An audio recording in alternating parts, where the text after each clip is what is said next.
Esta es la segunda clase de genética bioquímica y molecular. Recuerden que ya en la clase anterior vimos todo lo que ya ustedes habían visto previamente en biología celular. ¿Qué vimos?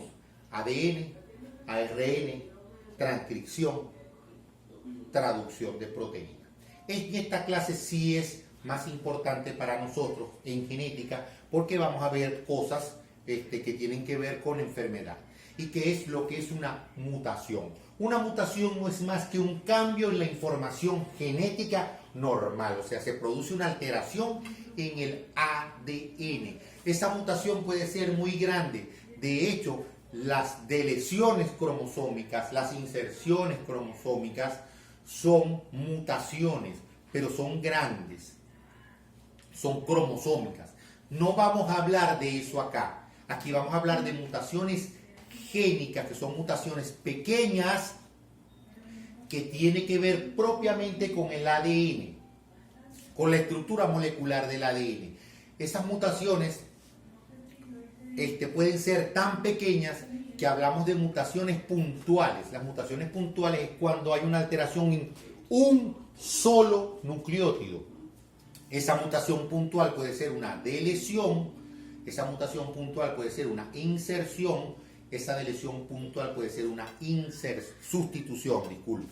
¿Qué es cada una? Igual como lo vimos en enfermedades cromosómicas. La deleción es cuando se pierde un nucleótido, la inserción cuando se inserta un nucleótido y la sustitución cuando se cambia un nucleótido por otro nucleótido. Las mutaciones pueden ser somáticas. De hecho, el cáncer son debidas a mutaciones, la mayoría de los cánceres son debidas a mutaciones somáticas. Eso quiere decir que ocurren en un tejido particular, en una parte muy específica del cuerpo. Entonces, esa mutación somática, al ocurrir allí, no se va a heredar. ¿Por qué? Porque no forma parte de las células germinales, ocurre en un tejido particular. Cuando ocurre esa mutación en las células germinales, estamos en presencia de una mutación germinal. Y las mutaciones germinales sí se heredan a la siguiente generación. Entonces, si tenemos un niñito acondroplásico, que son los enanitos con talla corta, desproporción de segmentos y macrocefalia que ustedes ven por allí, esa es una enfermedad autosómica dominante. Después lo verán con otro docente. Esas mutaciones autosómicas dominantes se heredan a la siguiente generación. ¿Por qué? Porque esa mutación está en todo el cuerpo, la persona la ha heredado, pero también la tiene a nivel de sus células germinales. Las sustituciones además pueden ser de dos tipos. Pueden ser transiciones o transicionales cuando ocurre en el mismo grupo de bases nitrogenadas. ¿Qué quiere decir eso? Que se cambia una purina por otra purina o una pirimidina por otra pirimidina. O sea, cuando se cambia adenina por guanina o citosina por timina, son transiciones. En cambio, cuando se cambia una purina por una pirimidina y una pirimidina por una purina, entonces estamos en presencia de transversiones o mutaciones transversionales. Se supone, por supuesto, que las mutaciones transversionales son más inestables que las mutaciones transicionales. Esta es una clase corta. Vamos a ver mutaciones de cambio de sentido. Las mutaciones de cambio de sentido es cuando se cambia un nucleótido por otro nucleótido, pero eso va a dar el cambio de un aminoácido por otro aminoácido. Están las mutaciones sin sentido. Las mutaciones sin sentido es cuando se cambia un nucleótido por otro nucleótido, pero vamos a estar en presencia de un codón de terminación, o sea que se va a formar un codón de terminación. Y si se forma un codón de terminación, vamos a tener una proteína más pequeña. Entonces, no es que se va a cambiar un aminoácido por otro aminoácido, sino que se termina prematuramente la síntesis de la proteína. Tenemos mutaciones de cambio del marco de lectura. En las mutaciones de cambio del marco de lectura, que lo vamos a ver posteriormente con un ejemplo que me dieron a mí cuando yo recibía las clases de pregrado, se produce un cambio totalmente en la lectura del ADN. Mutaciones en el sitio de corte y empalme, que son los sitios en el cual los exones se unen a los intrones, y entonces eso quiere decir que el exón o se mete dentro del intrón o el intrón se mete dentro del exón. Entonces tenemos o proteínas más grandes o proteínas más pequeñas, con mayor cantidad de aminoácidos o menor cantidad de aminoácidos. Mutaciones en los elementos de control. ¿Qué quiere decir eso? Que son mutaciones que ocurren en las zonas promotoras, por ejemplo en la caja tata, y que puede impedir la síntesis de la proteína, o que ocurre en los sitios de terminación. Entonces no se identifican los sitios de terminación y se sigue produciendo una proteína que en este caso va a ser anómala. Mutaciones por expansión de tripletas, en los cuales tripletes que normalmente están repetidos se expanden un número tal que hace que se comprometa la síntesis de la proteína o que se unan aminoácidos nuevos, generalmente poliglutaminas, o sea, glutaminas, haciendo que la proteína tenga mayor cantidad de glutaminas. Y mutación silenciosa es simplemente que se cambia un nucleótido por otro nucleótido, pero lleva a la codificación del mismo aminoácido, y al llevar a la codificación del mismo aminoácido, entonces la proteína va a ser exactamente igual. Es una mutación, por supuesto, porque se está cambiando el ADN original, pero no va a tener ninguna consecuencia clínica ni evolutiva porque vamos a tener el mismo aminoácido. Las mutaciones no necesariamente producen enfermedad. Las mutaciones en algunos casos nos han dado ventajas competitivas, y si esa ventaja competitiva pasa a la siguiente generación, porque al hacernos mejor se va a prolongar esa mutación y se va a expandir en las siguientes generaciones, va a permitir por la supervivencia del más apto la evolución. O sea que las mutaciones no solamente son malas, sino que las mutaciones también van a permitir que las especies vayan evolucionando y se vayan adaptando al medio ambiente. Tenemos que introducir un término muy importante, que es el término de mutágeno. Y el mutágeno es un agente ambiental que eleva significativamente la tasa de mutación por encima de la tasa espontánea. Que todos los genes tienen una tasa espontánea de mutación, que es la posibilidad que tiene ese gen de mutar. Hay genes que mutan más, por ejemplo, el gen FGR3, que es el gen que codifica el receptor del factor de crecimiento 3, que es el que produce la condroplasia, o el gen NF1, que es el que produce las neurofibromatosis. Son genes que tienen una tasa espontánea de mutación alta, y hay genes que tienen tasa de mutación más bien baja. Pero cuando se introduce un agente ambiental que aumenta esa tasa de mutación por encima de la tasa espontánea, estamos en presencia de un mutágeno. Hay varios tipos de mutágenos, esto tiene que ver más con medicina ocupacional, pero simplemente para que lo conozcan: análogos de bases nitrogenadas, agentes alquilantes, agentes que producen desaminación como el ácido nitroso, la hidroxilamina, reacciones oxidativas, agentes intercalantes como la proflavina, la naranja de acridina, el bromuro de etidio y la dioxina, que van a aumentar la tasa de mutación de genes específicos. Pero a veces ustedes confunden mucho mutágeno con teratógeno. No, el teratógeno es un agente externo al genoma del feto que le puede provocar o inducir malformaciones estructurales, deficiencia de crecimiento o una alteración funcional. O sea, ese teratógeno no modifica el ADN, pero sí va a producir alteraciones en el feto que se va a presentar, por supuesto, con malformaciones. Esos teratógenos, al no cambiar el genoma, por supuesto que esa malformación no se va a heredar. Por ejemplo, infecciones transmitidas por la madre, la rubiola congénita, por ejemplo, que produce cardiopatía congénita, hipoacusia, microcefalia, calcificaciones cerebrales, eso no se va a heredar. Si esa persona que ha nacido con cardiopatía congénita e hipoacusia, por ejemplo, se casa con una persona, eso no se va a heredar. esa cardiopatía, esa hipoacusia no la va a transmitir a la siguiente generación.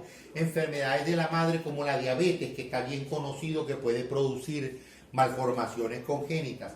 Medicamentos usados durante el embarazo, la famosa talidomida que se utilizó en los años 60.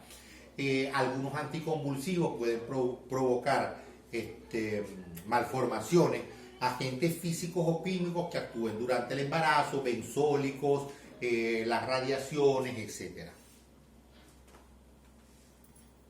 Y acá vamos a ver, cuando yo les dije que había una mutación que cambia el marco de lectura. Recuerden que el ADN se lee en tripletes. Esa lectura en tripletes del ADN hace que nosotros podamos formar una oración, como por ejemplo en este caso, con ese sol hay más luz. Esto me lo dio a mí el doctor José Quero cuando yo estudiaba medicina, que estaba en el lugar en el que está la mayoría de ustedes. Entonces, con ese sol hay más luz. Si ustedes se dan cuenta, esta es una oración de tripletas. Si yo le introduzco una E a esa oración, en este sitio, aquí lo estoy introduciendo, entonces se cambia totalmente el marco de lectura. Entonces dice, con es, eso, la, ima, lu, zeta. O sea, se cambia totalmente el marco de lectura. Y si cada uno de este triplete lleva un aminoácido diferente, se van a dar cuenta que el aminoácido que va a llevar este va a ser diferente a este. Este va a ser diferente a este. Este va a ser diferente a este. Entonces, si se dan cuenta que aquí yo estoy insertando o eliminando un nucleótido, en este caso es una letra de la oración, se cambia el marco de lectura y la proteína que vamos a tener como origen va a ser totalmente diferente a la proteína original. Y entonces, por supuesto, no va a ser nada funcional. Entonces, a veces mutaciones de un solo nucleótido, en este caso de inserción o de lesión, son más severas que mutación de 3 nucleótidos de una tripleta. Por ejemplo, si yo elimino esta tripleta o este codón, entonces puedo decir, con sol hay más luz. Vamos a tener una proteína que le va a faltar un aminoácido, pero es una proteína que se parece tanto a la proteína original que muy probablemente esa proteína, aunque no cumpliendo la función total que esa proteína debe cumplir, va a tener cierto nivel de funcionalidad.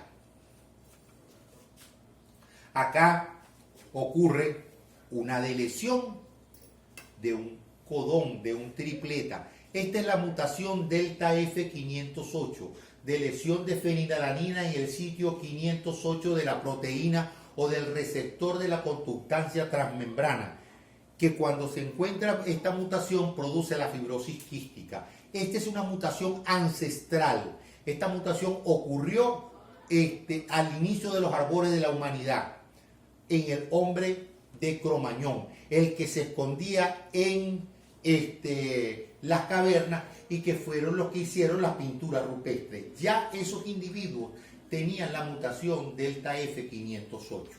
En este caso, la fibrosis quística es una enfermedad autosómica recesiva, o sea que se necesitan los 2 alelos mutados para que la enfermedad se transcriba.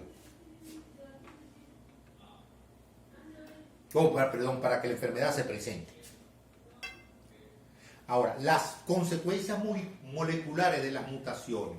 Las mutaciones pueden ser de ganancia de función, de pérdida de función o mutación dominante negativa. Ustedes dirán, bueno, las de ganancia de función deberían ser buenas, pero no necesariamente.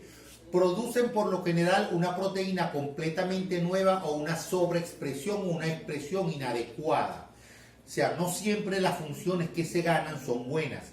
Si yo tengo unas neuronas, una célula cerebral que gana la función de apoptosis, o sea, de muerte celular, recuerden que las neuronas no se deben morir, entonces se produce muerte prematura de las neuronas y eso me va a provocar una enfermedad.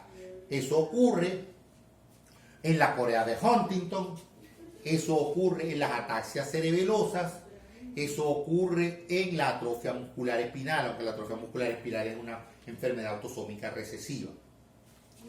Puede ser por pérdida de función, simplemente la función que se cumplía se pierde. Esto ocurre mucho, por supuesto, en aquellas enzimas que sirven en los procesos metabólicos. Si la función se pierde, entonces cuando se debe transformar un producto en otro producto, simplemente no se produce y el producto A, que se debe convertir en el producto B, se acumula.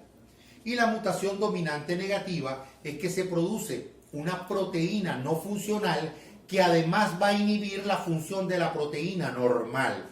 Por ejemplo, si ustedes tienen que se produce una proteína que tiene una mayor avidez por el receptor en el cual iba a actuar la proteína normal, entonces actúa sobre ese receptor impidiendo que la proteína normal actúe sobre él. Entonces allí tenemos una mutación dominante negativa. También se ve mucho en cuando hay proteínas multiméricas, que son varias proteínas que se van a acoplar. Entonces se produce una proteína nueva sin función que se acopla y va a impedir que la proteína funcional se acople a ese complejo multimérico. Ya vimos lo que es el dogma central de la biología molecular y ahora lo vamos a aplicar a una mutación. Entonces ocurre una mutación en el ADN. Esa mutación se transcribe y entonces vamos a tener un ARN alterado, no un ARN mutado, porque la mutación es del ADN y eso va a dar, por supuesto, una proteína anormal, una proteína alterada con una funcionalidad limitada o inexistente.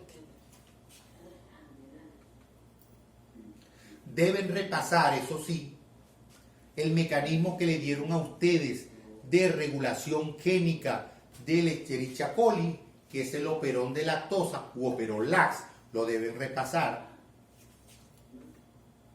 Y aquí están todos los mecanismos, una parte de los mecanismos de regulación génica que se utilizan en las células complejas, en las células eucariotas.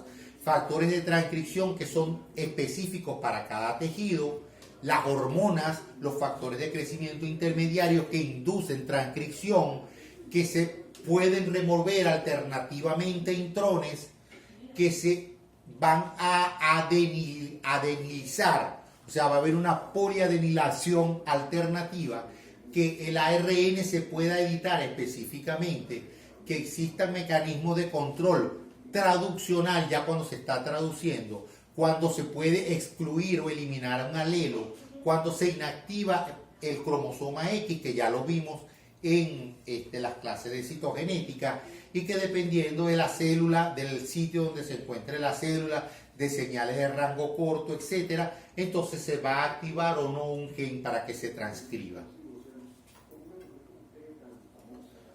Van a repasar la regulación génica de la hemoglobina, que es una regulación génica muy hermosa y que nos da muchas luces de cómo son los mecanismos de regulación génica en las células eucariotas y en los individuos o las especies complejas.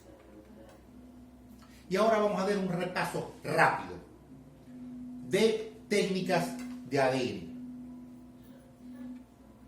El PCR, que es reacción en cadena de las polimerasas, que nos va a servir para sintetizar específicamente un gen o grupo de genes específicos y amplificarlo la cantidad de veces que nosotros lo necesitemos. Después que tenemos ese ADN, aquí tenemos que se puede utilizar sangre, tejido vivo, muerto, para aislar el ADN, utilizar un termociclador para hacer la reacción en cadena de las polimerasas y finalmente poder analizar las mutaciones. Esas mutaciones las podemos analizar utilizando enzimas de restricción que cortan el ADN en sitios previamente conocidos. Entonces, si yo sé que debe cortar en un sitio que tiene adenina, adenina, timina, timina, y entonces no corta, entonces ya yo sé que en ese sitio que normalmente era adenina, adenina, timina, timina, ya no existe, sino que hay otro sitio. Entonces son las enzimas de restricción.